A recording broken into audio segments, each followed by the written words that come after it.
listening to Not So Live from Asteroid G. I'm Mike Finkelstein, master of the Materia. With me, as always, is... Josh All-Star Pro Wrestling 3 Schaefer. Thank you for that weird reference. I appreciate it. Today we are actually going to go back and revisit Square Enix. Squeenix. Squinks. Who we haven't talked about in quite a while. I think since first season when we discussed Final Fantasy in general. That might be really maybe the last time.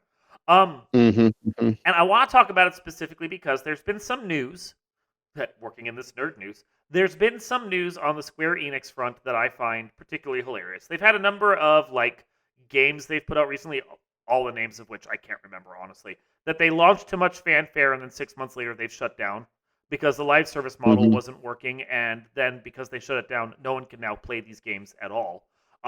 The next of which is going to be Marvel's The Avengers. Yeah, that game was... I played the free, what's it called? Demo? Yeah. It wasn't really a demo. It was like the full game, but a demo. Yeah. And it was so boring. Like, I don't know how you can have, like, the technology that Squinks has and Marvel and come up with, like, the most soulless, boring, grindy game in existence. Well, like, what I understood from Marvel's Avengers, a lot of people I know who have played it, they said that they got into it because they were interested in what the story was going to be. And the single-player mode, they said, was fun enough. Like, seeing Ms. Marvel run around and become an Avenger and do that kind of thing was fun. But they also said that at a certain point, to progress the solo mode and have the tools available to be able to actually do anything, you had to go into those multiplayer zones, and that's where the game fell flat on its face. Yes. Just boring live service, do these same events over and over again until you get enough experience and weapons and whatever to do everything else. Which, okay, if it's a single superhero who's starting and they have to earn their powers and get all of that, that's fine. Like X-Men Legends was interesting when you played as what's her face, Volcano or Pyro or whatever her name was. And you had to slowly learn to master her because she was growing up and becoming an X-Men. That was interesting. But when you're talking about characters who have been Avengers for years, like Captain America and Black Widow and all Namor or whatever, they already have a mastery of their powers. Why the fuck am I grinding them up? Yeah, and that's I think the issue with superhero games. You have to I'm cool with learning new abilities, but they shouldn't feel weak at any point. There's no reason why it's okay, why is this fight with what's his... I'm trying to think of a really lame Marvel supervillain. I keep thinking of Kite Man, and I know that's DC. Mr. Sinister. Yeah. I'm just, what sucks is Marvel usually has pretty dope villains though. But I'm going to go with Kite Man. Okay, Screw it. Yeah, you're fighting Kite Man. It's fine. He's fighting Kite Man, and I'm why is this battle taking 20 minutes? Because I'm Thor, and all I have to do is throw a hammer at this dude and break him in half. Yeah. This is ridiculous. Yeah. It's the Superman 64 thing all over again. Yes. And that is an issue. I appreciate that they tried to make an off-brand, because it does look off-brand to the MCU, but an off-brand official Marvel Avengers game. I'm on board with this. I have an issue when you have to put in live service stuff to grind your characters up. There's I heard the Guardians of the Galaxy game, as flawed as it was in its own way, was good because your characters basically start off ready to roll, and you're just basically running missions with them for plot, and then the game ends, and you're done. And shouldn't that be how it is? They're basically heroes that are ready to roll, and you're just gonna go do the damn thing and just be done with it. Right? Yeah. Which I mean, this is unrelated to Square Enix, but let's also talk about the fact that Gotham Knights was a live service one, and that one was hated by everyone, and then Kill the Justice League has been delayed because everyone hates the live service bullshit they're putting in there. Because apparently you need to just run around as Killer Croc and King Shark with guns, because that's what they do normally. Yeah. Yeah, it's anyway. It was a very boring game, and almost immediately because I play Apex, right? And Apex has microtransactions for skins and things like that. Sure. Yeah. which is fine. And I'm dumb, and I buy them sometimes because I'm like, ooh, I need to look pretty in this game. Blah blah blah blah. I mean, I spent probably like 30, $40 all told over the course of like 5 years. Don't get me wrong, but 30, $40 on like Borderlands 2 skins because I wanted a pretty princess. Yeah, Yeah, yeah, and it's like I don't spend a lot of money on like physical stuff anymore and media, so like it's whatever. Like I play it a lot, and it's a free to play game, so it's my way of supporting yeah, the a game couple and bucks here or there, yada it's nice. yada. Yeah, yeah, yeah, Yeah, yeah. but with Marvel Avengers, it was like like the dirt ugliest skins, and I was like, and it never made sense to why they had them, and like the system, it was expensive for what you got, and um like I had friends that played as well, and they would buy like the spiffy skins, and they would just glitch out the game. Like I can't remember. I think I was playing with someone who played Black Panther, and he had the skin, and anytime he walked in a certain area of this mission we were trying to complete, the game would freeze for everybody when he was wearing that skin. And it took us forever, and we thought it was just like one of us, like a latency thing or something. But and we couldn't find anything on the internet. But he just switched his skin out because he was tired of seeing it, and it stopped doing it. So logically, like we didn't try it too much, and I wish we did in hindsight. But I guess we won't be able to pretty soon. It's a problem that fixed itself. Yeah, Yeah. but just like it seemed like there was no QA testing, and they just hodgepodge something together, and we're just like, "Yo, you guys like the Avengers, right? Pay us money, please." Well, I mean, isn't that what every studio wants? You guys like this thing? Yeah, Pay us money, please. So, I mean, yeah, I both appreciate the way Borderlands did it, and also hate the fact that Borderlands made it so mainstream because it was, hey, throw a couple bucks this way and you get another uh, skin for your character yeah, here. I mean, at least they had the yeah, decency when they paid like $2 to $5 that they gave you skins for multiple characters for like a theme. But it was still a hey, pay for this and you get a skin, and that's all it did. And you didn't even really get to see the skin all that much. It was just what everyone else got to see, which is really dumb on its own too. yeah. Yeah. So, but this is all leading up to the next big deal is along with Avengers closing down, Square Enix was like, "Hey, let's get all in on NFTs, and to fund this, we're going to sell all these franchises we've been sitting on from Western studios because no one really wants these games, right? And these are things like, Tomb Raider, games people actually do care about." Yeah. Which, one, stupid of them to sell off properties like Hitman and Tomb Raider and shit that people actually do like and play. Which Square Enix's defense of it is, well, these didn't make as much money as we were expecting, even though they were still like platinum hits. It was like Square Enix has this weird idea about how much a game is supposed to make, and it's not based on reality. Um, but it's also this thing of like you got rid of these things so you could go in hard on NFTs. Really? Yeah. NFTs? When the NFT market is basically already bottoming out. This was your big master plan, guys? NFTs. NFTs.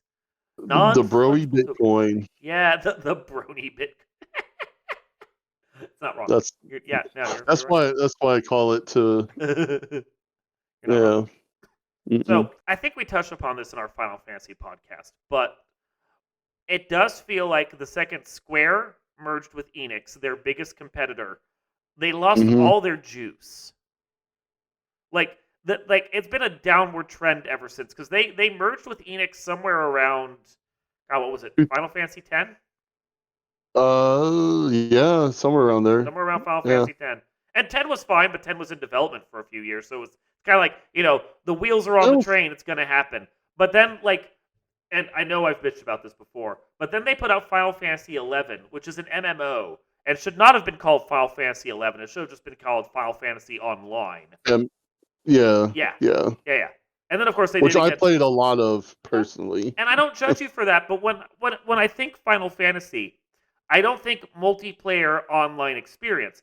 Final Fantasy, because it was this way for 10 plus games, is a solo game you play for like 60 hours. You get yourself invested in these characters and their story and their attempt to save the world.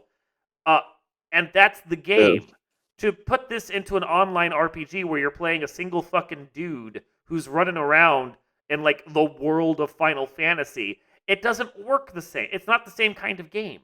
It should have been a spinoff. So again, live service. Yeah. Let's go on the trends that make us money and not actually think about the properties that we're adapting. All of which leads us to Final Fantasy 16. The trailers for which are starting to come out, and wow, this game looks like garbage. I don't even know where to start. Like I don't. What business is Square Enix in now? Like I don't know if they know what. I don't know if they know what they want to do. Like, So what they've made with Final Fantasy 16, for those that have not watched the trailer and don't feel the need, because well, it's 16 and who really gives a shit anymore? Yeah, I lost interest after 9. Yeah, I know. It's fair. You have a single character who's on a quest on his own doing live action combat. Like fully live action combat. There's no like real turns or anything, or even like a modest thought about it. No menuing really. You're just there beating the snot out of dudes almost like first person Diablo style. And eventually you get a party that joins you, but you don't actually get to control any of them. They just kind of hang out with you while you're doing shit. It doesn't feel like it doesn't have any of the hallmarks of what you would expect gameplay wise from Final Fantasy. Sure, it might be set in the same world as one of there's something or others, and it'll have like some fucking who knows, Moogles or Chocobos or Rabbites or some shit. But it doesn't feel like a game that belongs in the Final Fantasy series. It feels like a spin-off, you know? Yeah. So, but it's Final Fantasy 16. So, it's fighting with itself. And the reason why, as I was reading, Square Enix has released this game, or is developing this game, or however you want to put it. The reason why they're going to release this game is because they don't want to just be known as the JRPG people. They actually find the term JRPG offensive, which, I mean, we don't like. I think that's a cultural thing, but there's a genre, and American-based RPGs of the time period were different from what Japan was putting out, and the Japanese ones were superior. Like even if they don't take it as a compliment, I think most American viewers viewed it as a compliment because their games were better. You know? Yeah. So, but they don't want to be known as that, so they don't want to keep making those kinds of games. But like, guys, these are the games people want from you. Why the hell are you making this other crap you're not good at? Yeah. And if you're going to make a single-player Final Fantasy game, why not give it to one of the Western studios that actually knows how to do that kind of shit? Oh, that's right, you sold them. Right? I was about to say, it's like, you mean the ones they sold? But like, my big thing is that, you know, I feel like when it was SquareSoft and Enix, like both of those companies when they were smaller wanted just to make fun games, and I don't think they care about the fun anymore. Like it's not an experience to play games at all. Like there's nothing about it that's earth shattering. Because I remember, you know, like even I can still go back and play Final Fantasy VI and just be completely mesmerized by the intricacies of the story and the actions that you'd have to take, and the same with, you know, Final Fantasy 4 and 5 as well. But how groundbreaking Final Fantasy 1 was. That I feel the same way for Chrono Trigger, which was absolutely a SquareSoft game. Too. Yeah, that one is a SquareSoft game, and you can see the difference between Square and Square Enix because Chrono Cross was a Square Enix game, and that one, despite how pretty it is and despite how nice the music is, feels like a soulless cash grab. Yeah. Yeah. Well, and what kills me too is because, you know, I'm a big video game dude, right? Yeah. As you know, that's one of the first things we bonded over. That's your YouTube channel, Big Video Game Dude. Yeah, big video game dude, both in size and personality. And you know, like I loved SquareSoft games when I was younger, and I loved Enix games because like Star Ocean was one of my favorite series. What else did they do? Valkyria Chronicles, I think they did that. The Dragon Quests are the famous one. I honestly didn't really care for Dragon Quest. I get you. It was alright. They are very like so you have your fun and interesting ones, and then you have the ones that are very all about mechanics, and the Dragon Quest games feel like mechanics games. Yeah. Yeah. Dry in a way. very dry. Very dry. Like they're cool for what they are, and honestly, the last ones on the NX part of it, like what was it, Dragon Quest like 7 or 8, I think, somewhere around there. That wasn't bad. Mm-hmm. Like I liked it enough to still play it, I guess. But Star Ocean was it for me though, and Grandia. I love those games too. But so I was like super excited when they were announcing a merger. I was like, man, we're gonna get two awesome companies. Like because honestly, like the thing that Final Fantasy, like older Final Fantasy games, always missed was the mechanics were always clunky, A little. and Enix always had decent mechanics and whatnot, but the stories were always kind of like okay. Yeah. So it's like so you merge the two together and you get a super baby, but for some reason it's like what popped out was just some monstrosity of a corporation. It's just like they fired anyone who had heart, and they were just like, you know what? People are going to buy video games regardless. So Well, it's the thing about a merger is we're talking about two companies that were basically the largest RPG makers in Japan. And probably the world, well, honestly, at and the that's the thing time. I was going to say. Because of the state of the video game industry at that point, the two largest RPG makers in the world.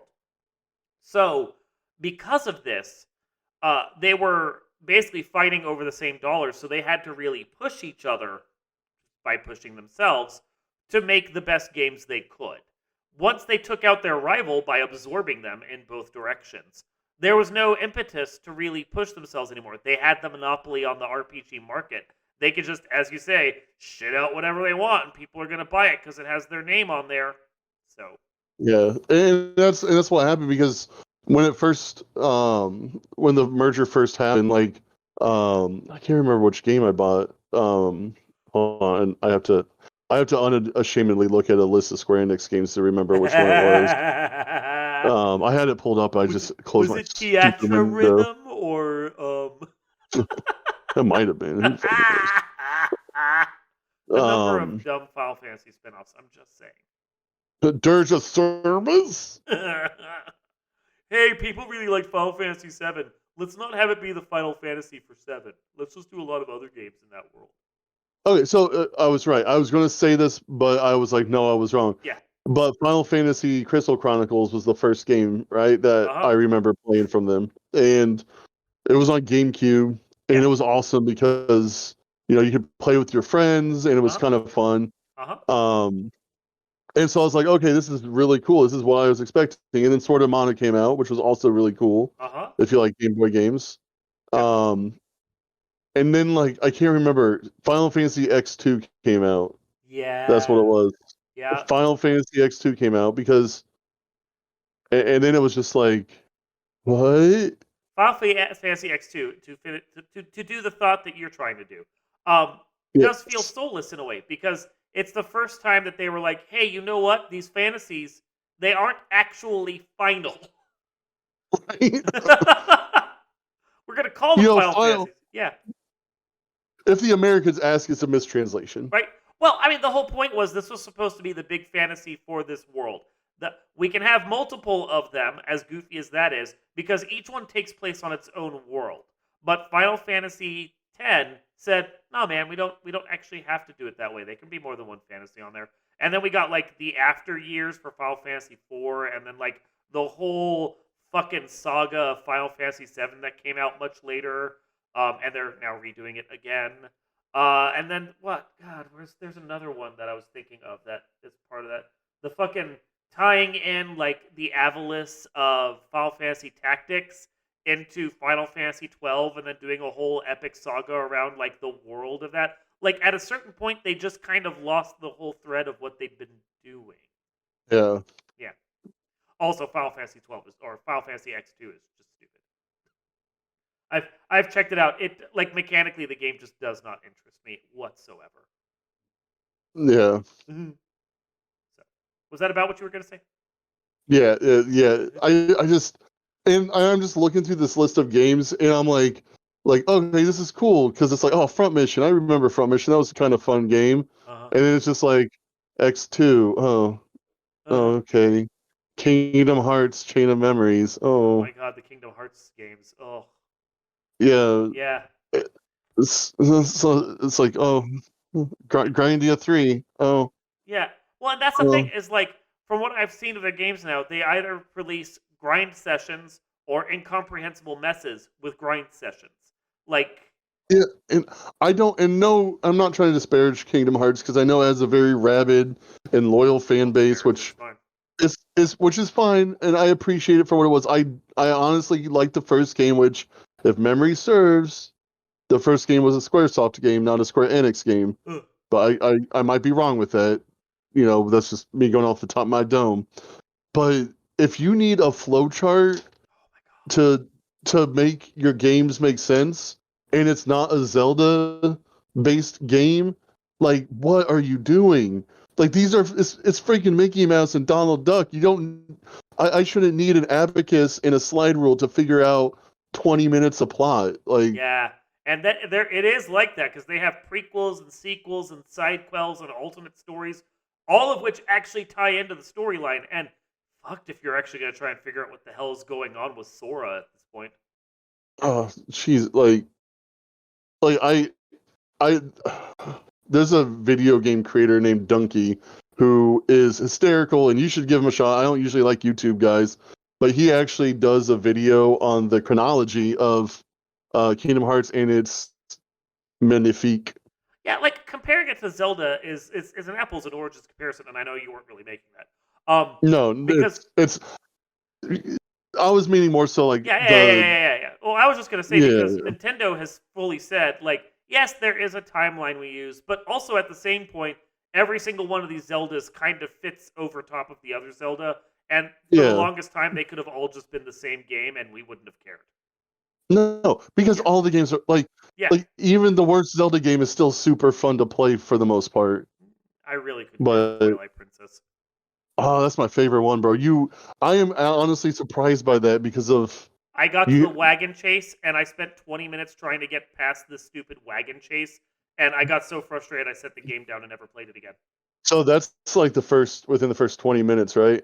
I Uh, think no, I did a couple that's pretty dungeons, so early on. I it's think. got to be like 3 hours in. Yeah. So you were still going through the tutorial part, kind of, right? Okay, Because three did you? hours. 3 hours should not be a fucking tutorial, dude. No, but you remember Wii games back then. Ugh. Yeah, no, that wagon chase was fuck awful. Yeah. I did you play with the motion sensors I think I played with a on? controller. It just Okay. sucked. It just Yeah. No, sucked. it I had to and this is probably the only good thing my ex-girlfriend at the time did. She beat that part for me. Good. Yeah, that was fuck awful. I would not. I could go back and go play other games in the series. I would never touch that game again. I just do not care. Yeah. But anyway, Square Enix. So yeah, it does. It does feel like they don't understand why it is that people love their games so much. Because I mean, you like the hype for them artistically for me was not Final Fantasy VII, although Final Fantasy VII was fun. But the hype for me was their SNES Yeah. era. Four, I think, is probably one of their best. I can't get into six the way you can, but four is one of their best. Five is I, mechanically interesting. Um, yeah. I love horror. and then Chrono Trigger. Yeah, 6 and 4 are my favorite. Yeah, So, four is great. I really actually enjoyed that one when I finally went through and played it. But then you have Chrono Trigger and Super Mario RPG, and it's just like, oh my god, this was a company at its peak, yeah, it's and that's what the yeah, company we have now. It's just not them. it's not. No. So, and that's sad. And I won't play Final Fantasy 16. But then So, I haven't even tried playing since Final Fantasy 8. And honestly, that was a bad game to try and get into. yeah. Woo! Wow, that game. Uh, I'm trying to think of something nice to say about Square Enix, but I can't think of anything. I legitimately can't Uh, remember the last game from them that actually got me interested. yeah, I was really excited for Octopath Traveler because I thought it was Hmm. going to be cool, Hmm. but it wasn't. I played it.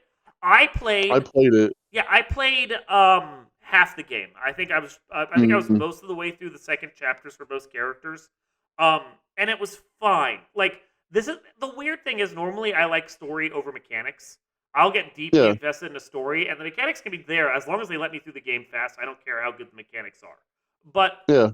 of the two sides of it, I actually appreciated the mechanics more in Octopath. I felt like mechanically it was a very fun, interesting game, but there's no story to it. No, and which was crazy because I thought that it would have had a story. And the sound bites that they used were so cringy that I had to like, I couldn't keep playing because it was just like, it's like, stop squeaking, girl. I liked the characters, or some of the characters. Some of them, I thought the dancer was so stupidly overpowered. She was great. yeah. There's the weird rare enemies, the Kates, that are worth a lot of money and experience. And I managed to nail the what is it, 100 times experience and 100 times job points on a Kate battle, like the big chubby Kate battle. And my characters went from like level 40 to level 60 that were in the party. I'm like, well, I can just go raffle stomp the game now. There's no point, you know. Waffle stomp. Yeah, I just straight wander through the game and punch everything down. It was hilarious. But that was the thing. It's like I liked the mechanics of it so much. I played through and did grinding, which I almost never do because grinding's annoying, you know. But like I got bored because I actually had to go and finish the various storylines of the characters, and I just found I didn't care. And that was a game I actually played for a while. That was the last Square game I really cared about. I'm trying to think, like, beyond that, what was a game from Square I actually wanted to play? And most of the time, it's like, I just don't want to. Yeah. Nintendo, I will play the shit out of. I can even still get interested in the occasional Capcom title. But Square Enix has just lost me. And that's sad. Yeah, it's like I will still unfortunately give them money because they've been like I have all the Mana games at this point. I'm not going to stop that. Like I stopped Final Fantasy. The Mana games are still for the most part playable. Like they're not bad. Well, they only release one every like 6 years anyway. Yeah, and they've remade them all, and they've done a great job with those. So I'm happy and content with that. But then, sorry, I just randomly remembered that they made that god awful Ballin Wonderworld game on PS5. Oh yeah, that was terrible. Yeah, well, but yeah, so they still do something, but unfortunately, yeah, but the Mana series is I still like it. I get you. I was happy when they finally released Trials of Mana for real officially. Finally, yeah. Yeah. Which has zero fanfare, might I add. Yeah, like the compilation pack got very little fanfare, and then they did the remake, and they were just like, "Here it is," and okay, bye. Yeah. Anyway, one day maybe we could just hope for them to split apart, but that'll never happen.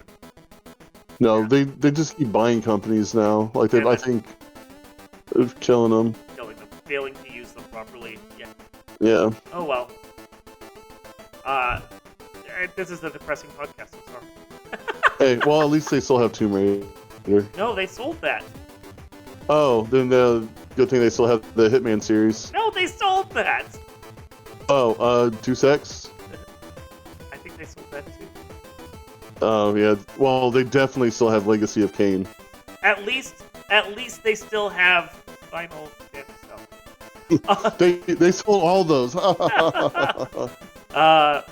This has been Not So Live from Asteroid G. I'm Mike Finkelstein, and I absolutely did not pull the rusty sword from the mana tree. I'm Josh Schaefer. And we will see you next time. Bye.